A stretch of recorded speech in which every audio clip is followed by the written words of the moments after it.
मां और दो बच्चों की गला रेत कर हत्या करने वाले आरोपी को पुलिस ने जयपुर से ही गिरफ्तार कर लिया। 3 दिन से फरार हत्यारे की तलाश में पुलिस ने जयपुर के अलावा दिल्ली में भी उसके कई ठिकानों पर दबिश दी थी। आपको बता दें, घर के सामने कचरा और पानी डालने की बात को लेकर पुरानी रंजिश में हत्या करने की बात सामने आई है।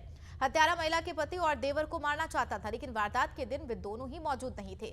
डीसीपी ईस्ट ज्ञानचंद यादव ने बताया कि घटना के बाद से पुलिस ने इलाके में लगे हुए 200 से अधिक सीसीटीवी कैमरे को खंगाला। इससे आरोपी ने कहा कि चाकू खरीदा है और इसकी जानकारी मिली है। पुष्टि हो गई कि शिव प्रताप ही आरोपी है। इस पूरे घटनाक्रम पर नवतेज टीवी के वरिष्ठ संवाददाता उमंग माथुर ने डीसीपी ईस्ट ज्ञानचंद्र यादव से खास बातचीत की।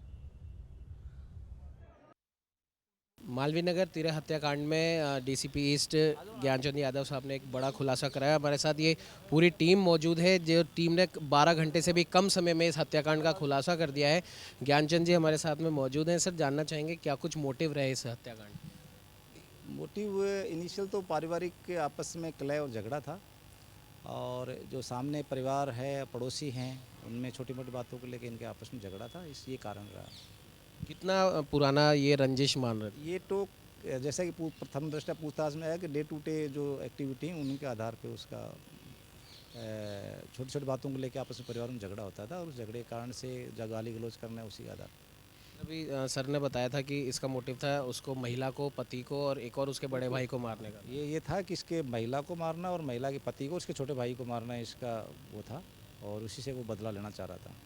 लेकिन चूंकि वो महिला और बच्चों को तो मार दिया उसने, बच्चों को इसलिए मारा वो चिल्लाने लगे, और महिला को मार चुका था, और उसके बाद में वेट कर रहा था वो, करीब उसने 1 घंटा वेट किया उसमें। उसका पति करीब 5 सवा 5 बजे आता है, तो मील राइली बच्चों को कोचिंग जाना था, और वो उसकी ननद आ गई, उसने दरवाज़ा आवाज़ दी, दरवाज़ा खुल गया, तो उसने कहा महिला आई है, उसको मारना नहीं चाह रहा था, इस कारण से वो वहाँ से कूद के भाग गया। सर, वहाँ से मर्डर करने के बाद कहाँ गया और उसके बाद में आप लोगों की कैसे गिरफ्त में आए? मर्डर करने वाले बताया मैंने कि सीपी सर ने बताया कि वो गोवर्धन चला गया, वो ऑटो में बैठ के बस में बैठा, बस से गोवर्धन चला गया, रात्रि बिताया उसने वहाँ, रात को रहा, कल रहा, और कल शाम को ये वापस आया पैसे वगैरह लेने के, और क्या एक्टिविटी चल रही है उनको करने के लिए, और उसको हमने बस स्टैंड सिंधी कैंप से प्राइवेट एजेंसी के यहाँ से पकड़ा। मर्डर वेपन अभी प्राप्त?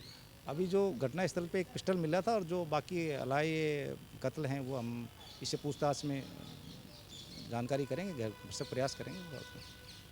तो ये थे डीसीपी ईस्ट ज्ञानचंद यादव जी, और ये टीम आप देख रहे हैं, इनकी पूरी टीम ने करीब 12 घंटे से भी कम समय में इस हत्याकांड का खुलासा कर दिया। आरोपी 48 घंटे से भी कम समय में इस पूरी घटना का खुलासा कर दिया है, और कहीं ना कहीं हत्यारा जो शिव प्रताप है उसे भी पकड़ लिया गया है। उससे पूछताछ लगातार जारी है, मर्डर वेपन की तलाश जारी है। जो पिस्टल जो यूज़ की गई थी वो तो दस्तयाब कर ली गई है, लेकिन जो चाकू इस पूरे हत्या में जो मुख्य जो हम कह सकते हैं मर्डर वेपन था, उसकी तलाश की जा रही है, पूछताछ की जा रही है। मोटिव बताया गया है कि बहुत पुराना ये रंजिश का मामला था, इसमें बचपन की एक लड़ाई का भी जिक्र यहाँ पर किया गया है, और कहा जा रहा है कि डे टू डे में जो भी अड़ोसियों पड़ोसियों के जो छोटे छोटे झगड़े होते हैं, वो छोटे छोटे झगड़े इस बड़े हत्याकांड की वजह बने।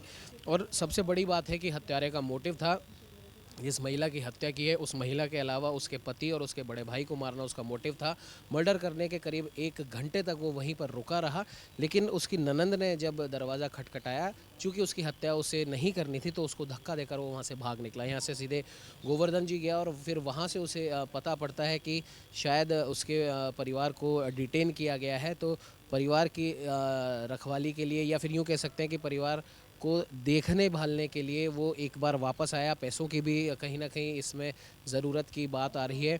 इन दोनों ही चीज़ों की वजह से वो वापस आया। उसके बाद में सिंधी कैंप में एक ट्रैवल एजेंट के यहाँ पर, या फिर एजेंसी के यहाँ पर वो रुका रहा, और वहीं से जयपुर पुलिस ने उसे गिरफ्तार कर लिया, और अब उससे आगे की पूछताछ जारी है। सहयोगी कैमरामैन अजय के साथ उमंग माथुर, नवतेज टीवी, जयपुर।